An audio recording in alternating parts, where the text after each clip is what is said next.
In October 2012, news made the round world over of a 20-year-old Brazilian girl who put her virginity for auction online to the highest bidder. The bid ended on the 24th day of October that same year, and the highest bidder was a Japanese man who reportedly won the bid at a whopping $780,000. For weeks, this despicable online virginity demolition bid went on. It was shocking to see how unabashed men fought tenaciously to pay such a whopping sum of money just to disvirgin a 20-year-old girl. What an incredible absurdity. It was also reported that the act was to be consummated aboard a private airplane on a flight from Australia to the United States of America. Her aim, purportedly, was to raise money to help poor families in her community in southern Brazil. It is indeed ludicrous that prostitution could be depicted as a legitimate instrument to help the poor. It was flabbergasting to monitor such online virginity demolition bids, as several men had contended for that outrageous episode of a goofy, contemporaneous prostitution. In this 21st century, absurdity has been subtly repackaged. How sad it is that a 20-year-old girl, devoid of all decency and dignity, will condescend to such level of inanity. But why I recount these sordid reports? It is because success is indeed relative and means different things to different people, be it prostitutes, armed robbers, bandits, terrorists, and even despotic and cruel leaders like Adolf Hitler, who only attract bad success to their names. Still on the subject of bad success, let us examine the lifestyle of Adolf Hitler, one of the most despicable and brutal leaders the world has ever known. In many European countries like Germany, Austria, Spain, France, and the Netherlands, the name Adolf, or its translated equivalent, which was a common name in the 19th and 20th century, has since been jettisoned as a popular forename because of the notoriety of the brutish Adolf Hitler, the German butcher behind the Holocaust. Names are very important and significant to the destiny of any individual, people, or nation, be it the name of a person, corporate entity, community, state, or country. It may astonish you to hear that some parents curiously give their children weird names like violence, full stop, zombie, Facebook, and even Lucifer. Fascinatingly, in the Latin language, the name Lucifer actually means morning star or bringer of light. In New Zealand, for instance, the government's name registrar had to ban parents from giving their children uncanny names like violence. Anyways, let us get back to Adolf Hitler's dossier. Undoubtedly, one of the greatest vices and consequences of bad leadership in global history was the Holocaust. But surprisingly, as horrific as it was, there are people who are hitherto ignorant about it, and others who do not even believe that the Holocaust was a reality despite evidence to the contrary. The word Holocaust is derived from the Greek word holocauston, which means a completely burnt sacrificial offering, usually offered to a god.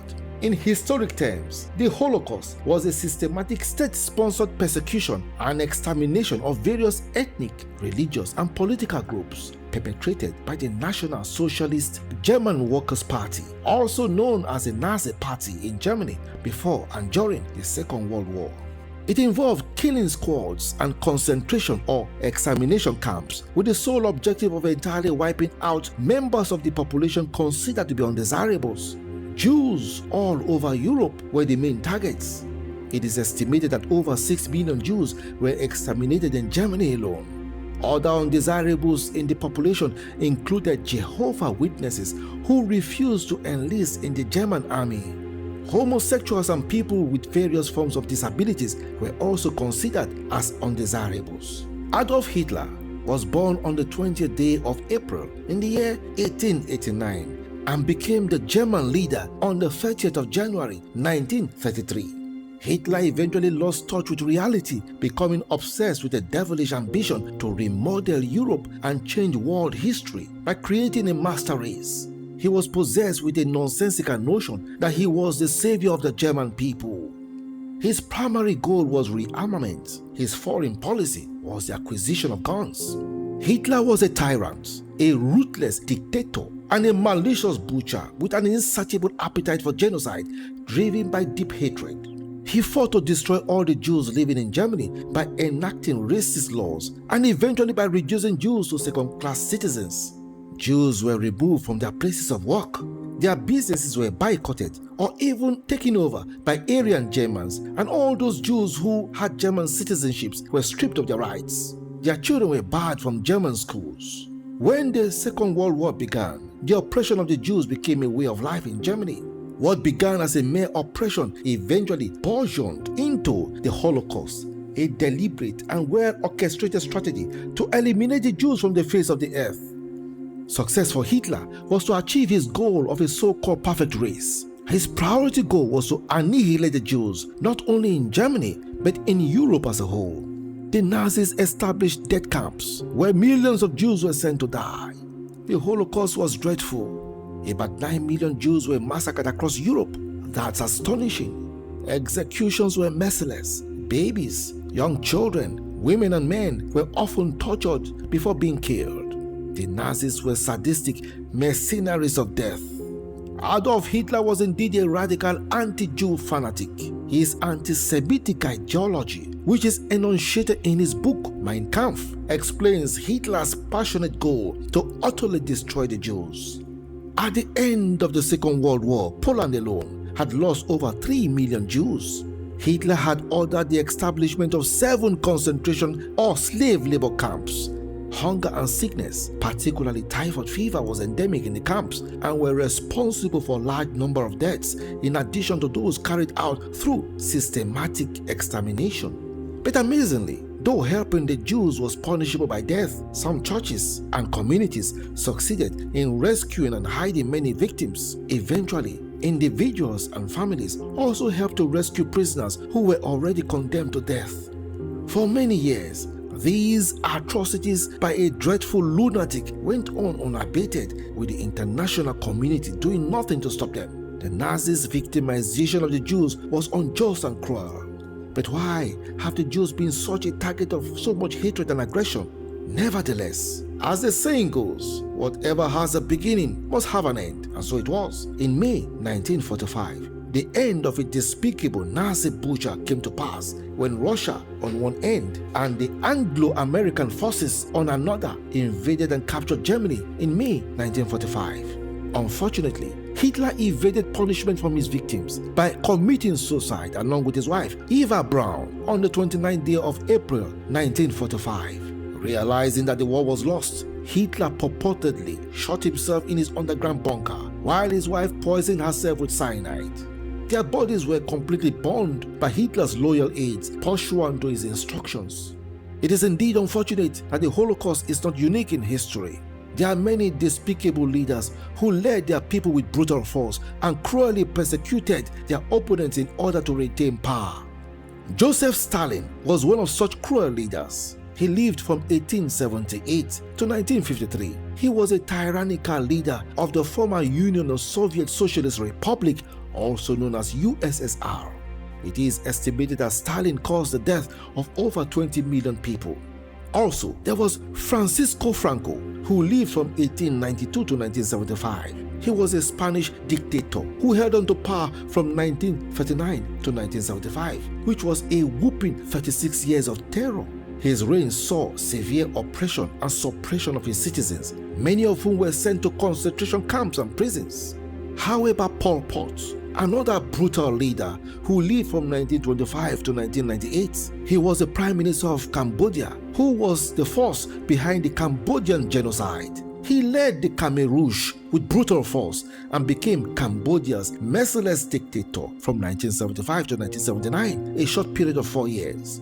He was responsible for one of the worst massacres in modern history, as it is on record that he was responsible for the deaths of over 3 million people who died through starvation, incarceration, forced labor, outright murder. Success for these despicable leaders meant extermination and destruction. Remember the saying that when bad leaders rule, the people perish. That was the case in Uganda when Idi Amin Dada seized power through a coup d'etat in 1971 and became Uganda's self-styled emperor and conqueror of the British Empire.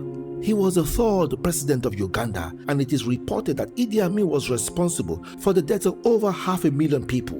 His dictatorial regime was one of terror, which witnessed unprecedented torture, extrajudicial executions, unprecedented corruption, and persecutions.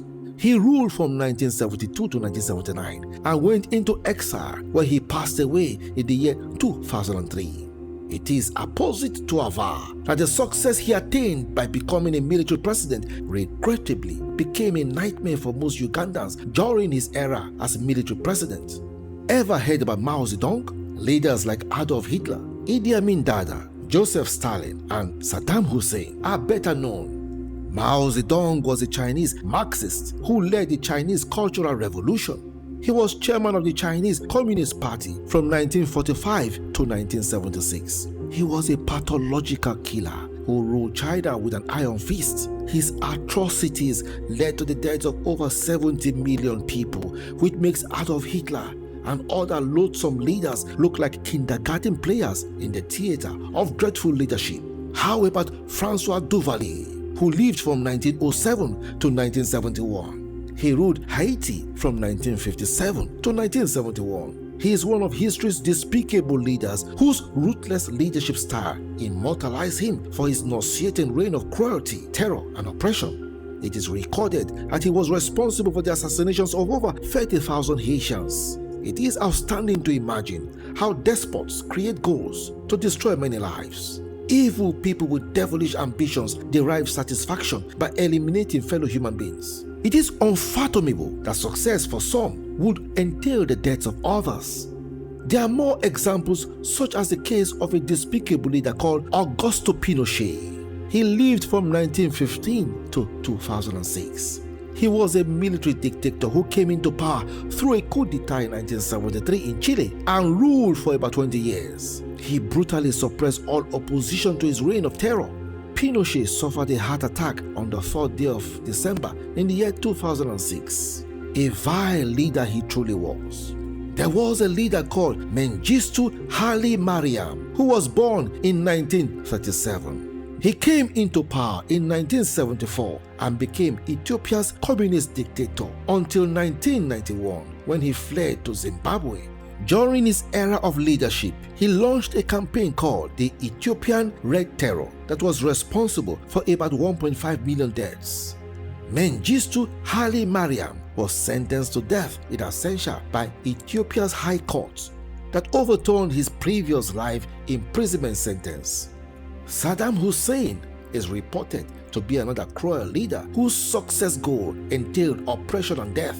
He lived from 1937 to 2006. He became the president of Iraq in 1979. He was ostensibly responsible for over 500,000 deaths, many of whom were Kurds. He was a brutal dictator who was ousted by the US and the UK-led coalition forces in the year 2003. He was eventually sentenced to death and executed by hanging on the 30th day of December in the year 2006. What a way to be remembered. Indeed, bad success always leaves a sore taste in the mouth. Ever heard about Charles Taylor? Born in 1948, he was a former president of Liberia who became president in 1997. He was accused of gross human rights violations, war crimes, and crimes against humanity during the civil war with Sierra Leone. On the 10th day of October in the year 2013, the International Criminal Court found this notorious warlord guilty and convicted him on 11 counts of war crimes in Sierra Leone. He was sentenced to serve 50 years imprisonment in Britain by the International Criminal Court. His offenses include rape, terrorism, murder, and the use of child soldiers. The list of notorious leaders is endless. It contains profiles of dreadful leaders like Benito Mussolini, a former prime minister and fascist dictator of Italy from 1922 until his death in 1945. He is remembered for establishing the first fascist movement in the world. It is on record that he executed over 300,000 Italians. There was also Fidel Castro, who was a revolutionary politician and former Prime Minister of Cuba from 1959 to 1976, as well as former President of Cuba from 1976 to 2008. It is on record that he was responsible for the deaths of over 50,000 people in Cuba. For many centuries, bad leaders have always existed, and many of them reigned with terror and brutal force, oppressing their people. From Herod the Great, who was the unchallenged king of Judea, a position he maintained for 32 years, to the ruthless and notorious Emperor Nero, who was the fifth emperor of Rome from AD 54 to AD 68. Interestingly, one of the most ruthless leaders of all times was a woman called Empress Wu, who was the first and only female emperor in Chinese history and the de facto ruler of the Tang dynasty from 690 to 705 CE. She was a viciously wicked, sadistic, and sexually depraved dictator who tortured and murdered her people mercilessly. She executed many of her rivals and banished some from China. She executed members of her own family, such as her nieces, nephews, and even her own newborn daughter. She also executed one of her sons and ordered another to commit suicide. She poisoned thousands of her own people, strangled, mutilated, burned, and sometimes boiled many people alive. She often ordered for many of her citizens to have their ears, noses, feet, and legs cut off. She passed away in December 705 CE at the age of 81. It is strange and amazing that wicked leaders oftentimes live very long to oppress their people. While some people aspire to impact humanity positively and successfully, there are those whose goals were or are steered at destroying lives and properties and bringing misery to humankind. Undoubtedly, bad success attracts sorrow and often leads to destruction.